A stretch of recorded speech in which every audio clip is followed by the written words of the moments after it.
মদন যখন free fire খেলার জন্য আবুলকে ডাক দেয়। খেলেগা ফ্রি ফায়ার চলো চল মদন এখন আবুলকে ডাক দেই। খেলেগা ফ্রি ফায়ার আরে হ্যাঁ কালু খেলবো তো। আরে কালু তোর কি হয়েছে, তুই হঠাৎ করে পড়ে গেলি কেন? अरे भाई कुछ ना पैर पिछल गया। আরে ভাই মদন এই কালুয়া মিথ্যা কথা বলতেছে, 500 টাকা পরে পাইছে। নাই দেন আরে ভাই কালুয়ারা তোরা তো ঝগড়া করতেছস কেন? তোরা আমার কথা শোন, এই 500 টাকা আমরা 3 জন ভাগ করে নেই। हमको मिला हम काहे देंगे, हम डायमंड टॉप करेंगे। কি বলতাছিস কালু? नहीं देंगे। বলছি না দিব না, যা পারলে তুই করে নে। কিন্তু সেটা দেখার আগে তোমাদের এই দুইটা গেমসের থেকে কোন গেমসটা বেস্ট, ফ্রি ফায়ার নাকি পাবজি? যদি ফ্রি ফায়ার বেস্ট হয়ে থাকে তাহলে অবশ্যই ভিডিওটাকে লাইক করে চ্যানেলটাকে সাবস্ক্রাইব করে দিবা, আর যদি পাবজি বেস্ট হয় তাহলে অবশ্যই কমেন্টে বইলা যাবা।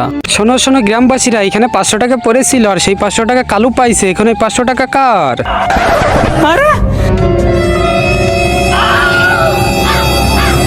এই 500 টাকা নাকি কালুর, ও নাকি কাউকে দিবে না। बोला था ना बांट लो।